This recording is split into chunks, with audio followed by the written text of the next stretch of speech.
कभी फ्लाइट में बैठे बैठे स्क्रीन पर नजर गई है वो जो मैप होता है? आपने देखा होगा कि प्लेन कभी सीधी लाइन में नहीं जाता, हमेशा एक घुमावदार, एक कर्व्ड रास्ते पर चलता है। सवाल बहुत सीधा सा लगता है ना, पर इसका जवाब हवाई यात्रा की एक पूरी छिपी हुई दुनिया का दरवाजा खोल देता है। तो चलिए इस पूरे रहस्य की परतें खोलते हैं एक एक करके। सबसे पहले हम थोड़ी ज्योमेट्री यानी ज्यामिति की बात करेंगे, फिर देखेंगे कि कैसे एक अनदेखा सेफ्टी नेट काम करता है, और आखिर में हम आसमान में बने उन अदृश्य हाईवेज के बारे में जानेंगे जो तय करते हैं कि हमारी फ्लाइट कहाँ से जाएगी। तो कहानी की शुरुआत होती है एक बहुत ही आम से सवाल से। एक ऐसा सवाल जो हो सकता है कभी ना कभी आपके दिमाग में भी आया हो जब आप बादलों के ऊपर सफर कर रहे हों।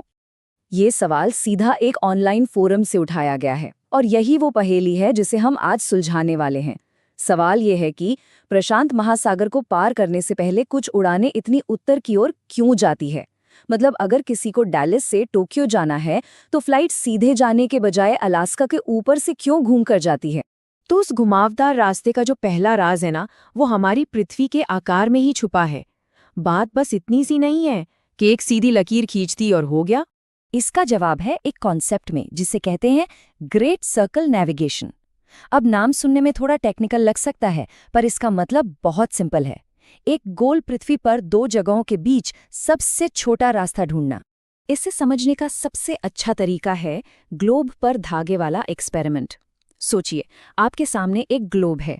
अब डैलस और टोक्यो पर उंगली रखिए और दोनों के बीच एक धागा एकदम कसकर खींचिए। आप क्या देखेंगे? वो धागा सीधी लाइन में नहीं जाएगा, बल्कि उत्तर की तरफ अलास्का के पास से होता हुआ एक कर्व बनाएगा। भले ही वो देखने में घुमावदार लगे, पर असल में वही सबसे छोटा रास्ता है। तो फिर कन्फ्यूजन होती क्यों है? कन्फ्यूजन होती है फ्लैट मैप्स की वजह से। हम बचपन से दुनिया को एक चपटे नक्शे पर देखते आए हैं, और हम ये भूल ही जाते हैं कि हमारी पृथ्वी असल में गोल है। उन चपटे नक्शों पर जो सीधी लाइन दिखती है वो असल में लंबा रास्ता होता है, और जो ग्लोब पर घुमावदार रास्ता दिखता है वही असल में शॉर्टेस्ट पाथ है। ठीक है, तो सबसे छोटा रास्ता तो समझ आ गया, पर क्या सबसे छोटा रास्ता हमेशा सबसे सेफ भी होता है? हवाई यात्रा में सिर्फ ज्योमेट्री ही सब कुछ नहीं है।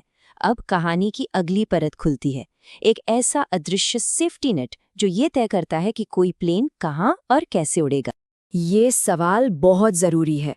ज्योमेट्री अपनी जगह है, पर जरा सोचिए, अगर विशाल समंदर के ठीक बीचों बीच प्लेन का एक इंजन फेल हो जाए तो क्या होगा? इसी सवाल का जवाब है ETOPS। इसका पूरा नाम है extended range twin engine operations performance standards. ये बेसिकली एक सेफ्टी रूल है। ये रूल पक्का करता है कि अगर किसी दो इंजन वाले प्लेन का एक इंजन बीच समंदर में फेल भी हो जाए तो भी वो अपने बचे हुए एक इंजन के सहारे उड़कर पास के किसी इमरजेंसी एयरपोर्ट तक सेफली पहुंच सके। और ये ETOPS सिस्टम समय के साथ बहुत इवॉल्व हुआ है। सोचिए, 1950 के दशक में 60 मिनट का नियम था। मतलब प्लेन को हमेशा किसी एयरपोर्ट से 60 मिनट की दूरी के अंदर रहना होता था। और आज का एयरबस A350 370 मिनट तक के ETOPS के लिए सर्टिफाइड है। 370 मिनट मतलब 6 घंटे से भी ज्यादा। ये दिखाता है कि आज के जेट इंजन कितने ज्यादा भरोसेमंद हो गए।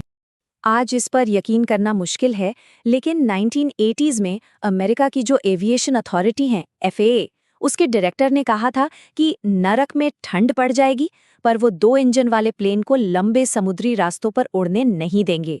इससे अंदाजा लगता है कि ETOPS का आइडिया उस वक्त कितना बड़ा और क्रांतिकारी बदलाव था। इसने तो हवाई यात्रा की पूरी तस्वीर ही बदल दी। अच्छा, अब ये ETOPS सिस्टम काम करे, इसके लिए पूरी दुनिया में स्ट्रेटेजिकली इमरजेंसी एयरपोर्ट्स बनाए गए हैं। इनमें से कई तो इतने दूर दराज के द्वीपों पर हैं कि शायद हमने उनका नाम तक नहीं सुना होगा, जैसे अलास्का में एडेक आइलैंड या शेमिया आइलैंड। ये छोटे छोटे एयरपोर्ट्स पूरे ग्लोबल एविएशन नेटवर्क के लिए लाइफलाइन की तरह हैं। तो अब तक हमने दो चीजें समझी, एक ज्योमेट्री जो सबसे छोटा रास्ता बताती है, और दूसरा सेफ्टी जो उस रास्ते को कंट्रोल करती है। पर एक और सवाल है, खुले समंदर के ऊपर जहां कोई रडार कवरेज नहीं है, वहां इतने सारे प्लेन्स को मैनेज कैसे किया जाता है? इसका जवाब है आसमान के अदृश्य हाईवेज। एक उदाहरण लेते हैं नॉर्थ पैसिफिक एयर रूट का, जिसे शॉर्ट में एनोपैक कहते हैं। ये एशिया और नॉर्थ अमेरिका के बीच का सबसे बिजी समुद्री हवाई रास्ता है। आप इसे आसमान में बने कई सारे पैरेलल हाईवे की तरह सोच सकते हैं। और हाल ही में इन हाईवेज को और भी एफिशिएंट बनाने के लिए रीडिज़ाइन किया गया है। जैसा कि इन तस्वीरों में दिख रहा है, बाईं तरफ पुराना सिस्टम है जो काफ़ी फैला हुआ था, और दाईं तरफ नया, ज़्यादा कॉम्पैक्ट सिस्टम है। पहले वाले सिस्टम में ये 5 हवाई रास्ते मिलकर लगभग 230 नॉटिकल मील की जगह लेते थे, मतलब करीब 425 किलोमीटर चौड़ा एक कॉरिडोर था। और अब रीडिज़ाइन के बाद ये 4 रास्ते सिर्फ 75 नॉटिकल मील्स यानी करीब 140 किलोमीटर में आ गए हैं। इसका सीधा मतलब है कि अब उसी आसमान में ज़्यादा फ्लाइट्स उड़ सकती हैं, जिससे फ्यूल भी बचता है और टाइम भी।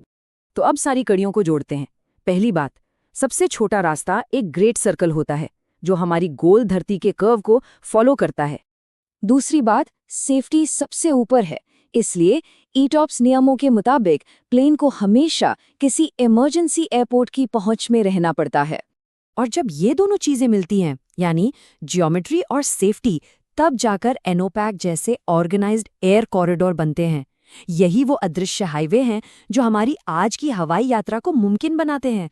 लेकिन क्या ज्यादा एफिशिएंसी हमेशा अच्छी होती है? हर सिक्के का दूसरा पहलू भी होता है। अब इस कहानी की आखिरी परत पर आते हैं, जो आज की सबसे बड़ी चुनौती है। एक ऐसी चुनौती जो हमारी अपनी ही कामयाबी से पैदा हुई है। देखिए, इन हवाई रास्तों को इतना पास लाने का एक नतीजा ये हुआ है कि अब सब कुछ आधुनिक डिजिटल कम्युनिकेशन पर निर्भर हो गया है। हाल ही में जब इन डेटा लिंक सिस्टम्स में कुछ दिक्कतें आईं, तो प्लेन्स के बीच सेफ दूरी बनाए रखना एक बड़ी चुनौती बन गया। इन्हीं सेफ्टी की चिंताओं की वजह से इस सिस्टम को और ज्यादा कॉम्पैक्ट बनाने का जो अगला फेज था, उसे फिलहाल रोक दिया गया है। तो अगली बार जब आप अपनी फ्लाइट में उस स्क्रीन पर वो घुमावदार रास्ता देखें, तो याद रखिएगा, वो सिर्फ एक लाइन नहीं है। वो ज्योमेट्री, सेफ्टी, टेक्नोलॉजी और लगातार बेहतर होने की इंसानी कोशिश का एक कमाल का संगम है। और ये हमें एक बहुत बड़े सवाल के साथ छोड़ जाता है। जैसे जैसे आसमान में भीड़ बढ़ रही है, हम स्पीड और सेफ्टी के बीच इस नाजुक बैलेंस को भविष्य में कैसे बनाए रखेंगे?